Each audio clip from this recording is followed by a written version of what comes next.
Assalamualaikum warahmatullahi wabarakatuh. Kepada Bapak Dr. Muhammad Yusuf MPDI selaku dosen pengampu mata kuliah perkembangan peserta didik yang saya hormati, dan tak lupa juga kepada teman-teman sekalian yang berbahagia.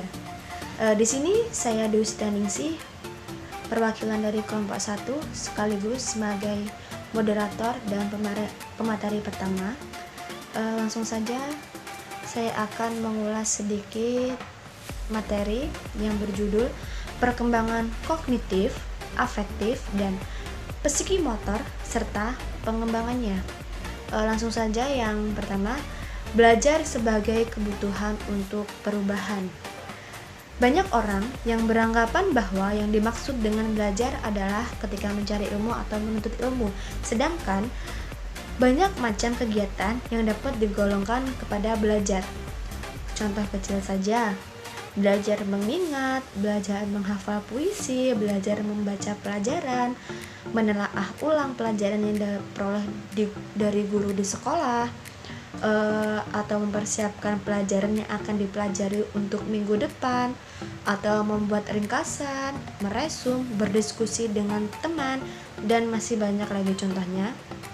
Nah, dari berbagai contoh tersebut, maka terdapatlah definisi belajar yang dikemukakan para ahli. Seperti yang pertama, ilmuwan yang bernama E.R. Hilgard mendefinisikan belajar sebagai berikut. Belajar merupakan suatu proses aktivitas dari awal sampai akhir melakukan pelatihan.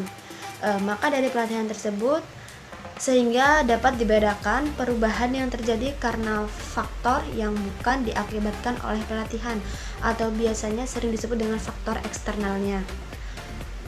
Yang kedua, ilmuwan yang bernama Cronbach dalam bukunya yang berjudul Edukasional Psikologi mendefinisikan bahwa belajar adalah ketika terjadinya perubahan tingkah laku dari pengalaman. Maka seseorang tersebut ketika mempunyai pengalaman secara tidak langsung dari pengalaman tersebut orang itu akan melakukan perubahan tingkah lakunya. Langsung saja yang ketiga, Howard L. Kingsley mendefinisikan bahwa belajar adalah merupakan proses di mana tingkah laku ditimbulkan atau diubah melalui praktek atau latihan. Contohnya ketika seorang anak usia dini yang diajarkan orang tuanya untuk membuang sampah pada tempatnya. Ketika orang tua tersebut melatih anaknya untuk membuang sampah pada tempatnya, secara tidak langsung anak tersebut akan melakukan hal yang telah dilakukan oleh orang tuanya atau yang telah diajarkan oleh orang tuanya. Lalu yang keempat, Lester D. Coe dan Alice Coe mendefinisikan bahwa belajar merupakan ketika terjadinya perubahan terhadap kebiasaan, ilmu pengetahuan, dan sikap. Definisi belajar nomor 4 ini ada kaitannya dengan definisi belajar nomor 3. Ketika seorang anak itu sudah sering dilatih oleh orang tuanya, maka secara tidak langsung hal tersebut akan menjadi suatu kebiasaan yang memang dilakukan oleh anak tersebut. Lanjut untuk materi selanjutnya yang akan disampaikan oleh rekan saya sebagai pemateri kedua, dipersilahkan.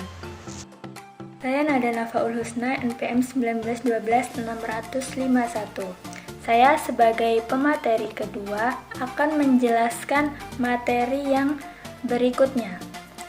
Adapun secara lebih rinci, bahwa belajar membawa perubahan pada 3 aspek seperti yang dikemukakan Bloom dan Cradwell, yaitu yang pertama kognitif. Kognitif terdiri dari 6 kata, yaitu A. Pengetahuan, yaitu mengingat dan menghafal. B. Pemahaman, yaitu menginterpretasikan. C. Aplikasi, yaitu menggunakan konsep dan memecahkan masalah. D. Analisis, yaitu menjabarkan suatu konsep. E. Sintesis, yaitu menggabungkan nilai metode, ide, dan lain-lain. F. Evaluasi, yaitu membagikan nilai, ide, metode, dan lain-lain. Dan yang kedua yaitu afektif. Afektif terdiri dari 5 tingkatan. A. Pengenalan, yaitu ingin menerima, sadar akan adanya sesuatu. B. Merespon, yaitu aktif berpartisipasi. Yang C. Penghargaan, yaitu menerima nilai-nilai, setia kepada nilai-nilai. D. Pengorganisasian, yaitu menghubungkan nilai-nilai yang dipercayai. Dan yang E. Pengalaman, yaitu menjadikan nilai-nilai sebagai bagian dari pola hidup. Kemudian yang ketiga, psikomotorik. Psikomotorik terdiri dari 3 tingkatan. A. Peniruan, yaitu menirukan gerak. B. Penggunaan, yaitu menggunakan konsep untuk melakukan gerak. Yang C. Ketepatan, yaitu melakukan gerak dengan benar. Kemudian yang D. Perangkaian, yaitu melakukan beberapa gerakan sekaligus dengan benar. Dan yang E. Naturalisasi, yaitu melakukan gerak secara wajar. Selanjutnya B. Faktor-faktor yang mempengaruhi belajar. Faktor-faktor yang dapat mempengaruhi belajar itu banyak sekali macamnya. Faktor-faktor tersebut dapat diklasifikasikan sebagai berikut. A. Faktor-faktor yang berasal dari luar peserta didik, yakni faktor-faktor non-sosial dan sosial. Nah, faktor-faktor non-sosial ini seperti keadaan udara, suhu, cuaca, waktu, tempat, alat-alat yang dipakai untuk belajar, dan lain-lain. Sedangkan faktor-faktor sosial ini adalah faktor-faktor manusia.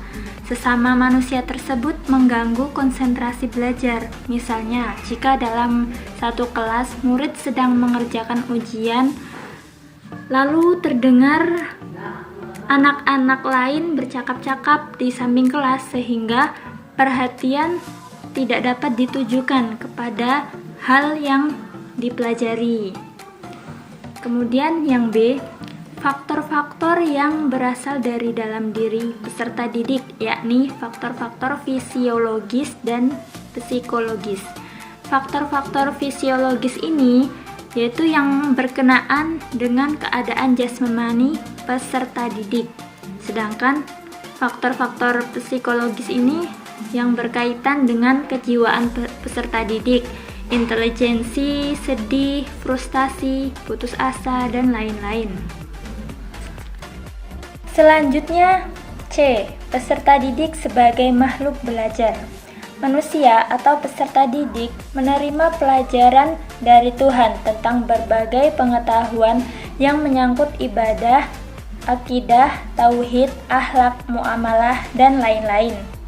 Oleh karena manusia sebagai pelaksana pendidikan juga sebagai makhluk yang memiliki potensi untuk diberikan pendidikan, maka perlu adanya proses pembelajaran. Dengan melalui proses pembelajaran, diharapkan peserta didik mengalami perubahan yang mewujudkan kecakapan baru, di antaranya kecakapan akademik, kecakapan sosial, dan kecakapan berkarya.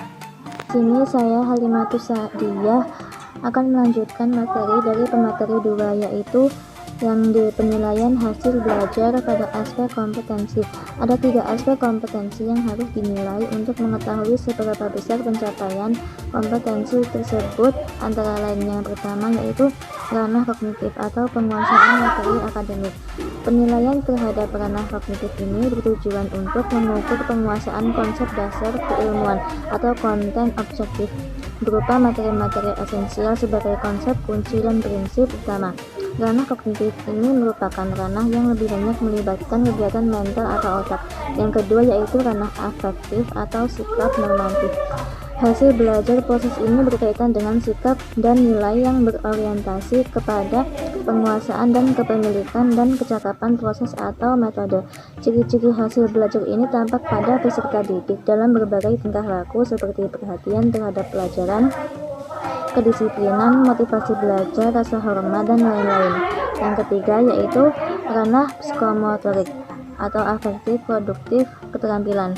Hasil belajar ini merupakan ranah yang berkaitan dengan keterampilan, skill, atau kemampuan bertindak setelah seseorang menerima pengalaman belajar tertentu. Baiklah, cukup sekian presentasi dari kelompok kami. Apabila terdapat kata-kata yang salah, kami mohon maaf, dan kepada Allah kami mohon ampun. Kami akhiri, wassalamualaikum warahmatullahi wabarakatuh.